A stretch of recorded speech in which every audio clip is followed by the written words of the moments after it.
Ini dia Permata Ramdhani akan menjelaskan tentang bab 3 bidang administrasi negara. Baiklah, apa yang dimaksud dengan logika? Logika adalah salah satu bidang ilmu pengetahuan dalam lingkungan filsafat yang khusus mengajarkan kesamaan memikirkan manusia pada komunitas masyarakat. Yang kedua, logika organisasi sebenarnya. Organisasi secara garis besarnya ada dua jenis, yaitu organisasi publik atau negara dan organisasi negara dan organisasi non-publik. Untuk memikirkan logika, organisasi adalah organisasi publik atau negara. Next, administrasi negara mutlak. Dibutuhkan kerjasama seluruh komponen manusia berdasarkan tingkatan posisi masing-masing. Next, dalam administrasi negara, pada kesempatan berorientasi pada pandangan yang berkaitan dengan pikiran terhadap argumentasi ini. Namanya administrasi negara di bidang eksekutif, legislatif, dan yudikatif. Administrasi negara di bidang yudikatif adalah suatu komponen negara yang menangani kekuasaan dan kewenangan di bidang pemerintahan untuk mencapai tujuan. Dalam Tripolitika telah membagi 3 kekuasaan negara. Pertama disebut dengan eksekutif, yang kurang kekuasaan dalam bidang pemerintahan yang dimaksud dengan administrasi pemerintah. Pada kesempatan ini, proses kerjasama dilakukan seluruh komponen aparatur pemerintah dan aparatur dengan masyarakat, dan seluruh komponen masyarakat itu sendiri. Rangka melaksanakan aktivitas selalu sesuai dengan ketentuan yang berlaku untuk mencapai tujuan masing-masing, memenuhi aturan kesejahteraan yang diharapkan.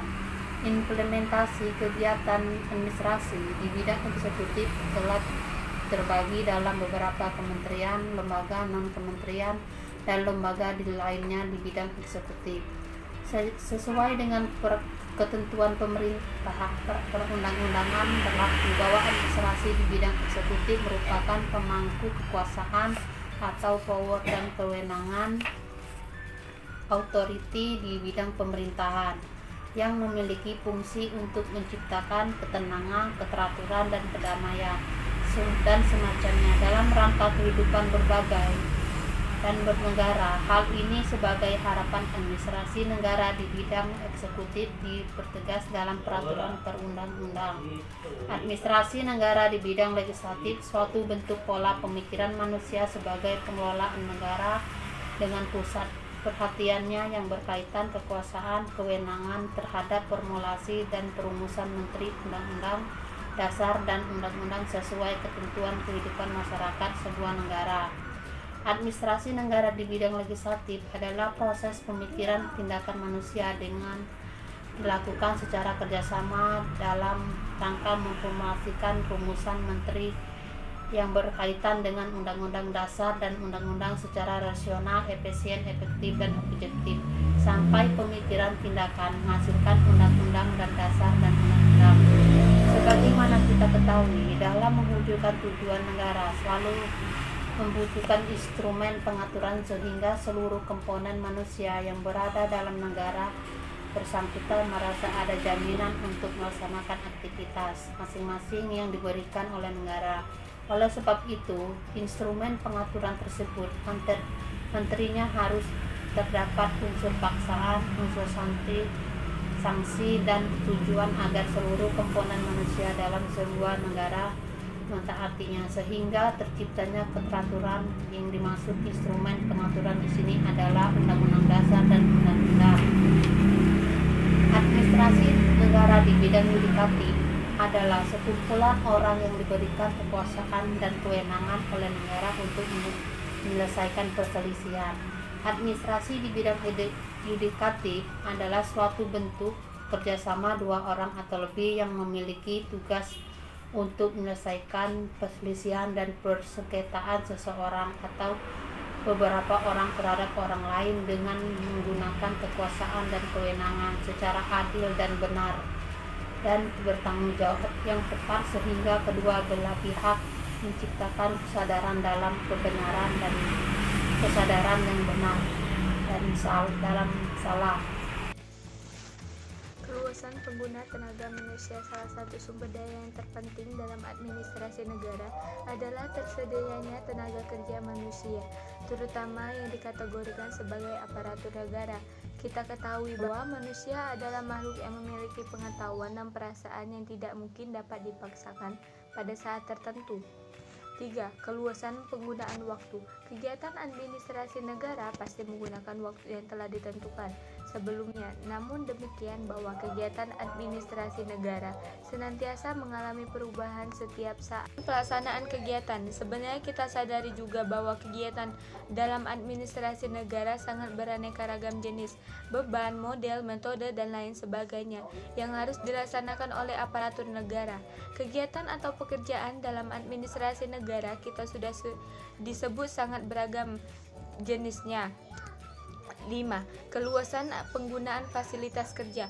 Penggunaan fasilitas kerja dalam administrasi negara sebaiknya jangan dilihat atau dimanfaatkan pada bidang pekerjaan tertentu saja, tetapi kita juga berusaha menggunakan fasilitas itu pada bidang pekerjaan lainnya dengan tidak mengurangi kuantitas dan kualitas hasil kerja tersebut. H. Kekakuan administrasi negara. Keterbatasan menangkap peluang dalam administrasi negara merupakan salah satu fenomena yang menggambarkan adanya kekakuan Clumsinus. Dalam administrasi negara sesungguhnya dapat menghambat usaha yang dilakukan untuk meningkatkan kesejahteraan masyarakat pada negara yang bersangkutan.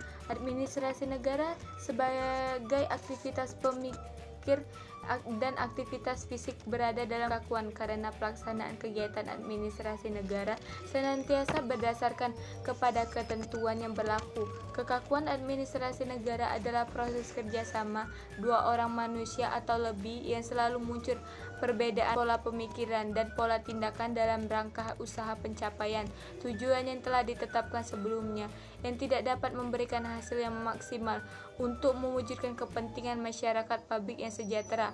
Sebagaimana kita ketahui bahwa administrasi negara memiliki 1001 macam kegiatan yang dilakukan dengan proses sangat lancar karena dapat disesuaikan atau dengan kata lain tindakan keluasan atau fleksibel. Tetapi ada juga kegiatan yang tidak dapat disesuaikan atau dengan kata lain kekakuan Clumsinus. Kekakuan Clumsinus tindakan atau kegiatan administrasi publik antara lain 1. Kekakuan perencanaan planning Clumsinus. Sebagaimana kita pahami bersama bahwa kegiatan dalam perencanaan sangat banyak tahapannya dan di setiap tahapan memungkinkan terjadinya istilah kekakuan perencanaan planning Clumsinus. Misalnya tahapan kegiatan pengumpulan data atau informasi berdasarkan pada sumber. Kalau dikatakan tempat pengumpulan data A atau informasi pada unit A, maka hanya dilakukan pada unit A saja. 2. Kekakuan koordinasi. Koordinasi Clumsinus. Sebagaimana kita ketahui bahwa koordinasi merupakan salah satu jenis kegiatan dalam administrasi negara yang sasaran utamanya adalah penciptakan keterpaduan pikiran dan tindakan manusia terhadap manusia lainnya. Sedikit saja kita berpikir dan bertindak koordinasi, sebenarnya orang memahami atau mengerti. Ketika kita melakukan banyak koordinasi, sebenarnya banyak orang yang tersenyum. Demikian pula sebaliknya, ketika kita sedikit melakukan kekakuan dalam koordinasi, orang tidak memahami dan mengerti. Ketika kita banyak melakukan kekakuan koordinasi, pasti banyak orang yang marah. 3. Kekakuan pelaksanaan action Clumsinus. Dalam kegiatan di mana pelaksanaannya senantiasa terdapat kekakuan kalau banyak melihat satu arah saja, sebagaimana orang dengan menggunakan istilah dengan kacamata kedua. 4. Kekakuan pengawasan controlling Clumsinus. Kegiatan pengawasan yang dilakukan oleh seseorang atau beberapa orang, baik bagi pengelola administrasi negara maupun pengelola kegiatan lainnya, senantiasa dibutuhkan pengawasan untuk mencegah terjadinya penyimpangan.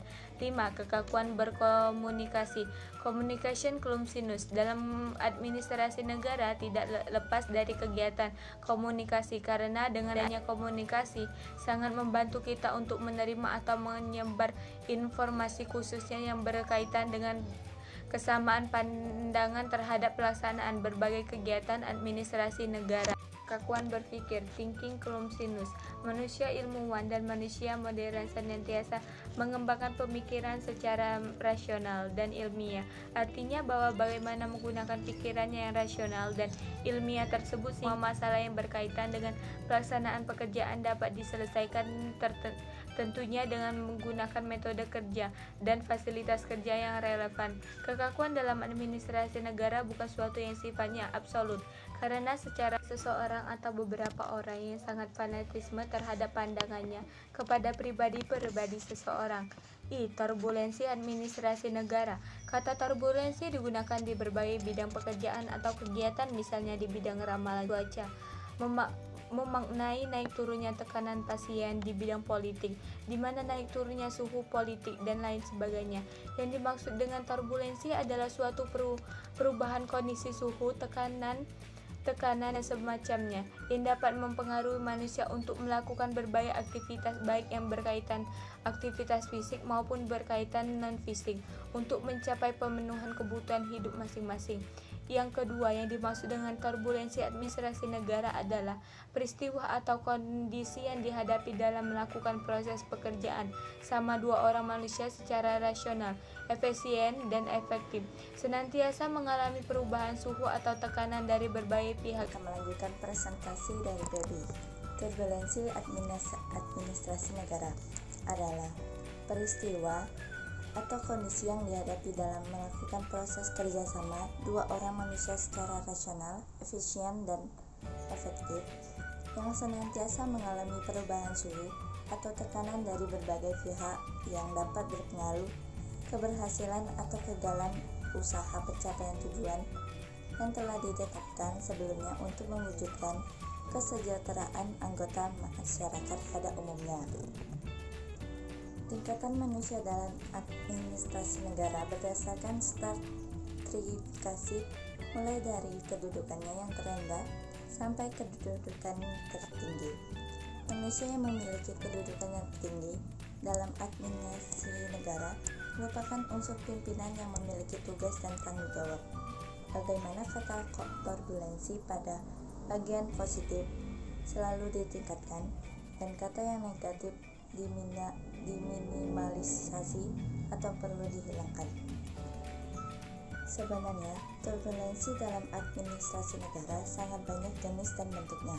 Antara lain, 1. Turbulensi kekuasaan. Dalam administrasi negara, kekuasaan menjadi harapan semua yang terlibat sebagai anggota administrasi negara. Kemudian kekuasaan, terutama karena jabatan, sangat terbatas dibandingkan dengan manusia yang terikat dalam administrasi negara.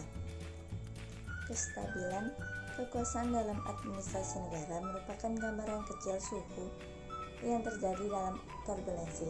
Tetapi ketika kekuasaan dalam administrasi negara menjadi perebutan kekuasaan baru, suhu turbulensi sangat tinggi. 2. Turbulensi kerjasama. Ungkapan tentang kerjasama pasti pemikiran atau pandangan kita tertuju pada manusia dalam administrasi negara. Secara fenomena, dalam kerjasama tidak selamanya hubungan harmonis karena disebabkan terjadinya perbedaan pendapat terhadap suatu jenis pekerjaan, perbedaan posisi dalam kerjasama, perbedaan pendapat dalam kerjasama, dan perbedaan lainnya sebagai penyebab terjadi turbulensi administrasi negara. 3. Turbulensi penghasilan. Setiap manusia yang melakukan berbagai pekerjaan pasti mengharapkan hasil yang memuaskan karena memiliki kebutuhan dari manusia dan keinginan yang tidak terbatas. 4. Turbulensi politik. Sebagaimana kita ketahui, pada umumnya mengakui bahwa politik adalah suatu bentuk organisasi yang sasaran utamanya memperoleh jabatan politik yang terdapat dalam sebuah negara. Kalau kita memerhatikan di Indonesia, bahwa pengisian jabatan politik berdasarkan ketentuan dilakukan pada setiap 5 tahun sekali. Pada saat itulah terjadi turbulensi yang sangat tinggi. 5. Turbulensi ekonomi. Ketika terjadi perebutan atau dengan kata lain melakukan persaingan untuk memperoleh sumber-sumber yang dapat meningkatkan taraf kehidupan di bidang ekonomi, maka kondisi inilah yang terjadi turbulensi ekonomi antara manusia yang satu dengan manusia yang lainnya, antara kelompok manusia yang satu dan kelompok manusia lainnya, antara organisasi yang satu dengan organisasi lainnya, dan semacamnya. Turbulensi kesehatan. Seluruh aktivitas yang terdapat dalam administrasi negara pelaksanaannya berjalan dengan lancar, tanpa hambatan yang berarti dalam rangka pencapaian tujuan yang telah ditentukan sebelumnya. Dikatakan terjadi turbulensi kesehatan administrasi apabila terjadi kondisi yang saling bergantian, kondisi sehat dengan kondisi sakit. Kesimpulan, satu kata kunci terhadap kita menghadapi turbulensi baik dalam kehidupan secara individu, kehidupan organisasi, dan bahkan dalam kehidupan administrasi negara harus dihadapi dengan menggunakan rasional dan kesabaran, karena semua peristiwa selalu memiliki batas akhir. Oleh sebab itu, peranan administrasi negara senantiasa menciptakan instrumen pengaturan yang dapat digunakan untuk melahirkan keteraturan seluruh elemen dalam administrasi negara.